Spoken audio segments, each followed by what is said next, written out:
There's something about my feet in the dirt, walking through the bushes, scaling the side of a cliff, wading in the water, that reconnects me to the earth and really helps me tap into my instinct. Shore fishing, Okapari style fishing, it's the closest we get to just fundamental bass fishing. It's a one-on-one chess match, me against the bass. It's fighting, it's hunting, it's fishing at its purest form.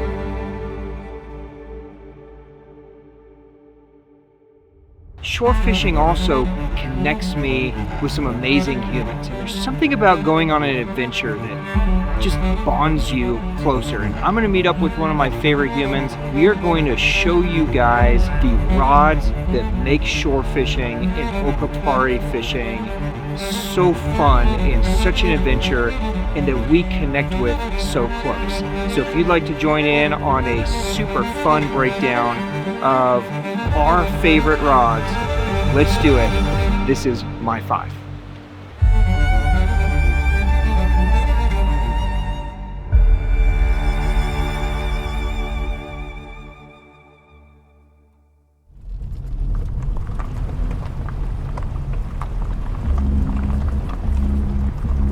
So breaking down a rod line that's amazing like the P5 and choosing just 5 rods is not the easiest thing to do, especially when we've spent the last few years niching out the best of every rod, and we get used to having 30-40 rods at our disposal.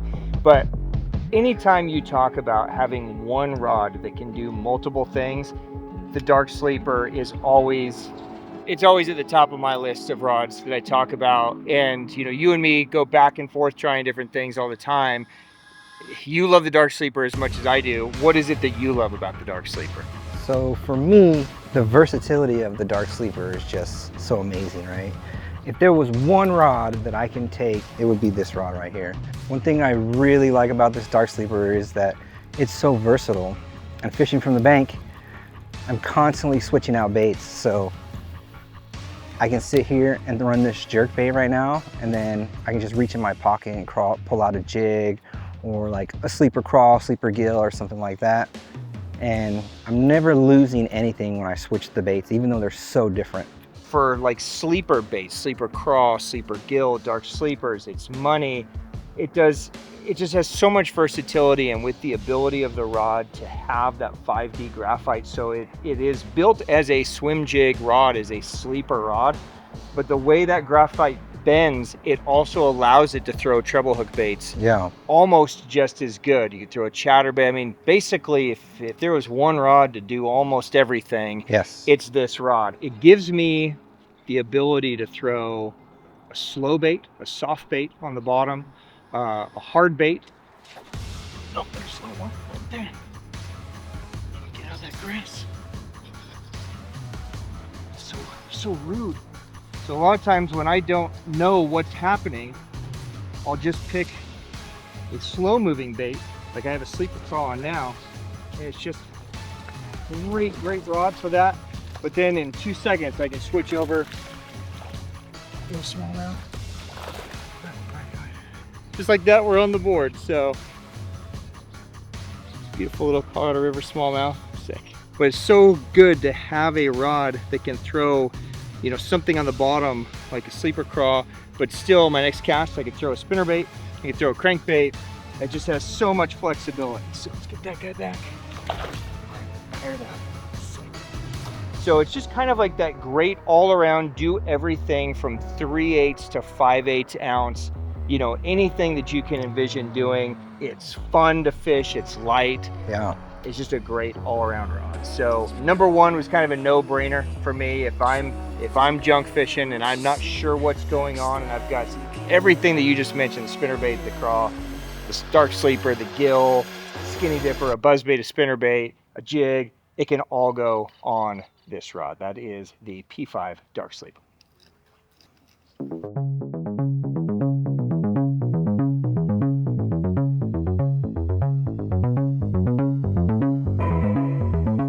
It's impossible to talk about a favorite spinning rod without mentioning the Windbuster. This has been a staple for us since this has been on the market. I think what my favorite thing about this rod is obviously there are times where you have to downsize your line, you have to downsize your weight, you have to be finessey. The Windbuster isn't that rod.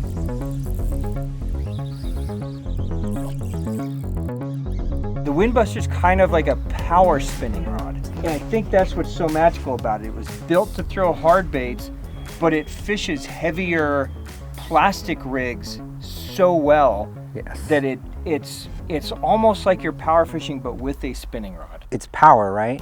Big hook sets, you know, heavier weights. Like sometimes I'm going up to like 3/4 ounce weights on here. With the Windbuster, there's enough play in the rod where I feel like I have a lot of control even in the current. When it's blowing my line away, I can still get that hook set even though my line's going this way and my hook and weight are over here. I'm never really missing, and I think that has to do with the action of the rod plus the length. I'm never out of position, and it just always feels right. Oh, that's a good one. Oh, that's a good one. Oh my goodness, that's a good one. There we go.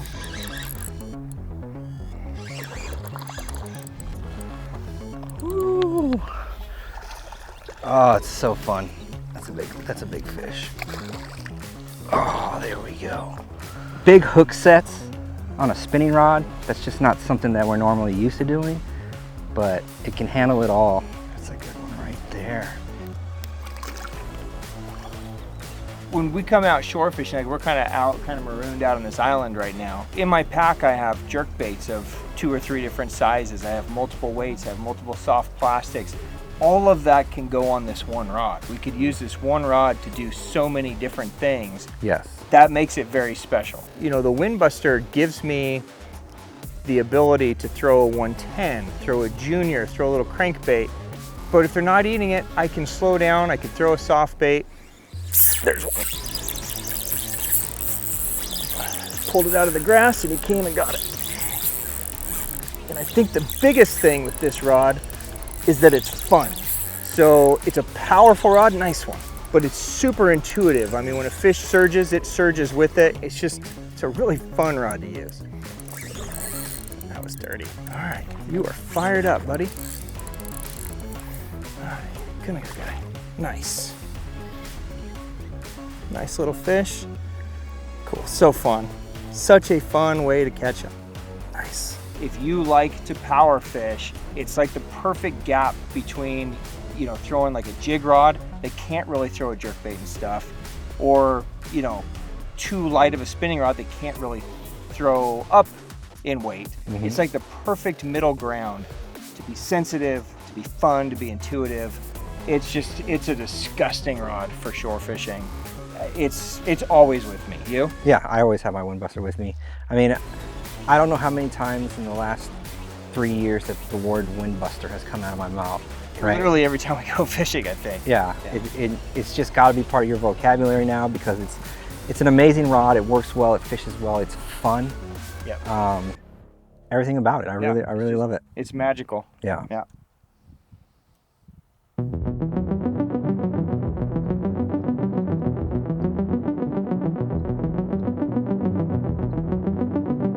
All right, a must-have for me and a must-have for you. And this is going to surprise people a little bit. When they think of shore fishing, a lot of times people think of finesse, and of course sometimes we have to do that. Yeah. But power fishing is really where it's at, even when you're from the shore. And I can't think of a better all-around power fishing rod than the FMJ. The FMJ is pure power. Yes. That's what it's for. And it's a perfect rod whether you're from the boat or from the shore, but at 7.3, it's a short enough rod to where you can still be accurate and manipulate. So, you know, I love this rod for pitching, for accurate target casting. I've got braid on mine. It's an amazing frog rod. A lot of people overlook it because it's built to be a jig and worm rod. You've got a jig on yours. Yeah. Why this rod for that jig over, say, the dark sleeper that we talked about earlier? So I'm gonna go a little bit heavier with this, right? Okay. Looking for a heavier jig with a bigger hook. Okay. A bigger profile on that jig. and I just want to throw like massive hook sets down. I just want to, you know, this is when it gets fun. Right? You want to crack the whip on this rod. Yeah. I really like the bigger jig profile on this rod. We can do some power fishing. There's a lot of moving water, and I need a longer cast to get out there a little bit. So add that extra weight in there. It's going to sink faster in that moving water. The water's not going to manipulate it as much. It just fishes the heavier stuff a little bit better.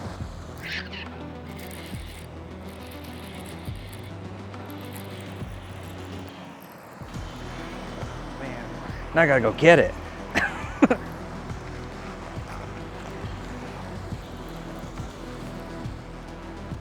I guess that's why you use a strong rod. Sometimes we find ourselves in these predicaments where we just can't get to the water.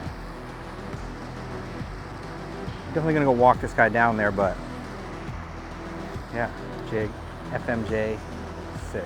Heavy weights also play a huge role from shore fishing, whether it's to penetrate cover, whether it's to cover ground quick, whether it's to move the bait fast.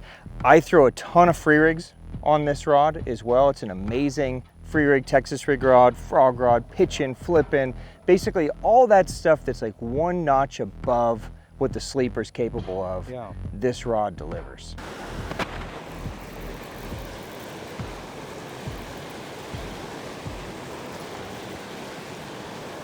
So sick.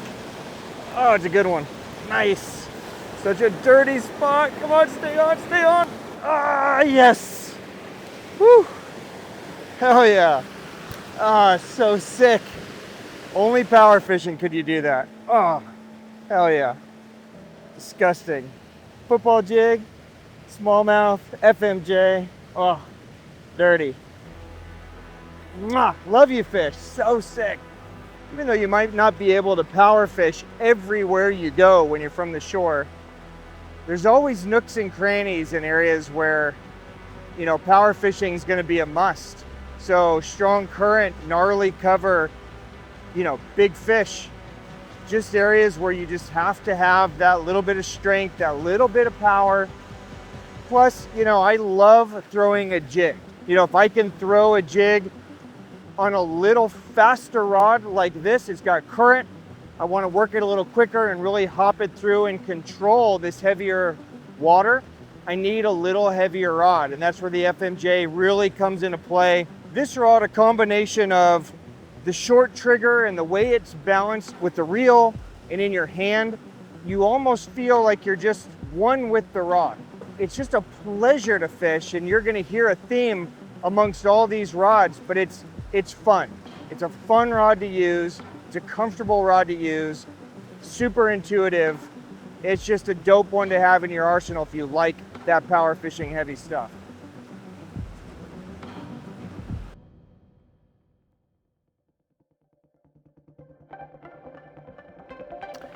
If you are a big bait fan, and by big baits I mean if you throw a lot of stuff from 1 to 4 ounce, then the Mark 56 is a no-brainer. This has become a staple in both Griff and I's lineup.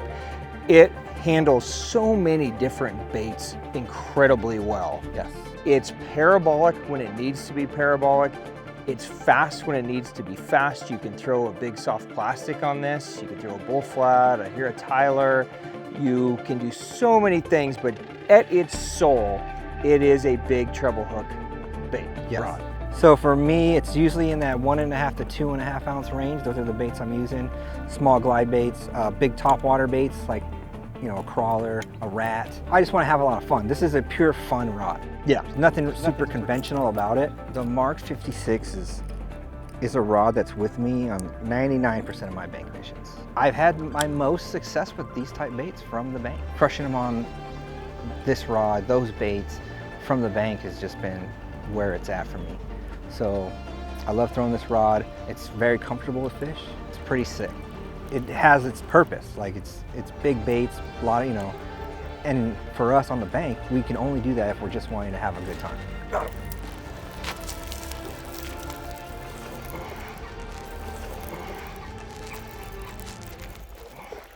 Sick.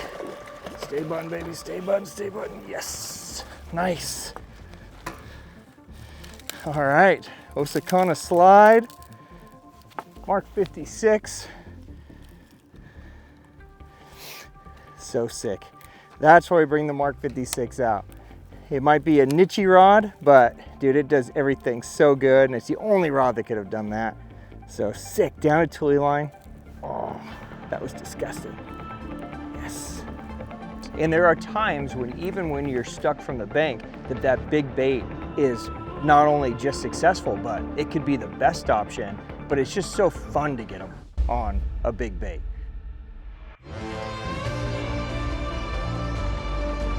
And I think what I love about the Mark 56 is it's just a really easy rod to fit in the lineup that does a lot of different things. And this is kind of like that nice, easy to use, easy to throw all day rod. It's perfectly balanced as a combo. This is just such an easy rod, just a little easy flip cast, and it's so accurate the way it bends at the tip. It's a beautiful rod that deserves a lot more praise, and it deserves to see shore missions a lot more often. So yeah, I can't say enough amazing things about the Mark 56. Yeah, dope rod. Yeah. You know, when I think shore fishing, I'm always thinking I want to get them on that one big bait. Yeah, rat at the end of the day, the crawler first thing in the morning, that sick ass glide bait, eat down a tully line or something. That's what I'm looking for, and the Mark 56 delivers every time.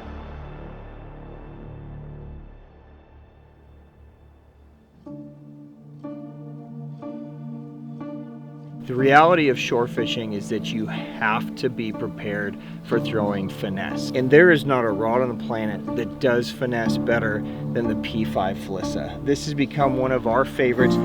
It used to be just an Okashira screwhead rod, and I see that that's how you have yours rigged. It's still an amazing rod for that. Yes, absolutely. But it has really taken on as a premium soft plastics rod, from drop shot to hair jigs to, I mean, it's just a fun rod to use. It is, and it's become my only finesse rod that I use.